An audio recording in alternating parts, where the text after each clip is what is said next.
Hello everyone. This happened to me because of a UTI. My name's Kim and I'm a quadruple amputee. And it happened all because a UTI developed into sepsis. I had no idea what sepsis was. I had no idea that there were symptoms for it. I had slurred speech and confusion that I thought was the medication that I used to take. I had extremely bad breathlessness, which I thought was my asthma. I thought I'd got asthma and I was using my inhaler, and it wasn't that. I also hadn't passed much urine that day, but hadn't really noticed. I was shivering uncontrollably, and yet I had a fever. All of these symptoms I now know are symptoms of sepsis, but I had no idea. I also had extremely cold hands and feet, and that can be a sign as well, or your skin could be cold to touch. Higher or lower temperature than normal, much higher, much lower than normal is a red flag too. My last one was after I'd been to the hospital one day, the doctors the following got antibiotics. I woke at 4 a.m. and I just knew I was dying, and I had to get my husband to take me to the local hospital again, where I was then put into a 9-week induced coma. I don't want anyone else going through this, and I want to warn you that any infection at all can develop into sepsis.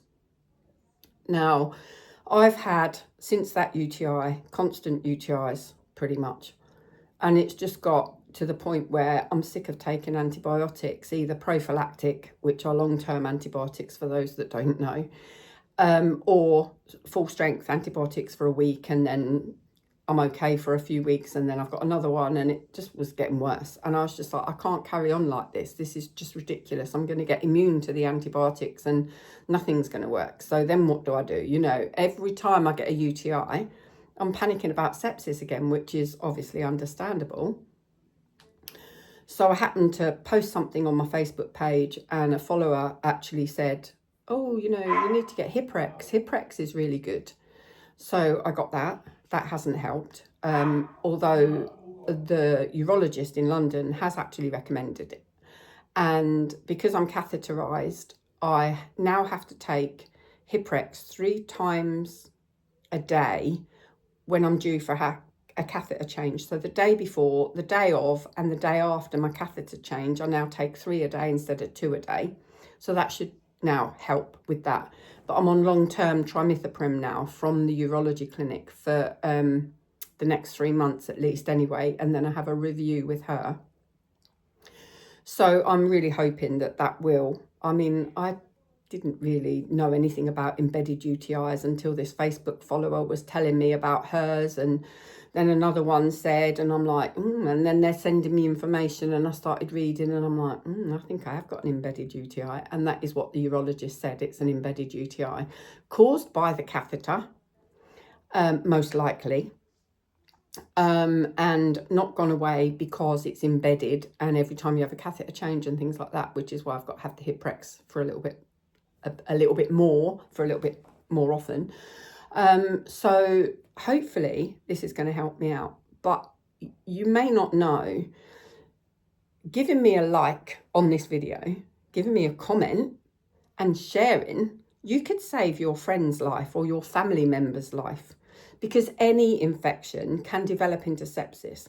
UTIs are one of the biggest causes, and anyone can get a UTI, mostly women. But any infection, you could graze your finger, it could get infected, and you could get sepsis from that. You could have an ear infection, tooth infection. You know, you could bang your arm really badly, and you can develop sepsis from something that goes on inside. I don't quite understand how it gets infected, but the infection will cause sepsis to develop. So please, please, please, watch out for sepsis. Tell your friends, tell your family, warn them just about how bad it is, because the more awareness we get out there, by you liking, by you subscribing, by you commenting, the more people's lives we will save. So I'm doing this to save your life, but I want to save other people's lives. I want to save everybody from this, because I don't want other people to suffer from sepsis like I have, you know, with the loss of limbs. My life is really difficult without my hands and legs. And I don't want anyone else having to go through that, but least of all do I want anyone having to die because of it, because they didn't know the symptoms. So please, at the end of this video, I will attach something that shows you the symptoms so that you can maybe screenshot that little bit, stop the video, screenshot it, keep it safe on your phone. If you're feeling unwell, maybe then you can refer to it and think, oh, maybe I've got these symptoms. Just go to the hospital and just say to them, could it be sepsis? Put that in their minds, advocate for yourself, because a lot of the time hospitals miss it. Medical professionals, doctors miss it. 999 are very good. I've just been on a Zoom or Teams meeting with the South Counties Ambulance Service, SCAS it was called, and done a talk telling my story to the staff. And they all thought it was incredible and I was inspirational. I do it to help with their training because it's very powerful. My story is powerful. Apparently people remember it, and it helps people remember to hopefully save their lives. And that's what I'm hoping that I can do for you. So please take care, listen to this, give me a like, give me a comment, please help by sharing, and most of all, save that screenshot and refer to it if ever you're feeling really unusually unwell, and get yourself protected by getting to the hospital fast, because you need IV antibiotics and IV fluids as quickly as possible. The delay in getting to hospital and getting treatment means the sooner you will die if you don't. So it really is a medical emergency. Thank you so much for listening, and take care.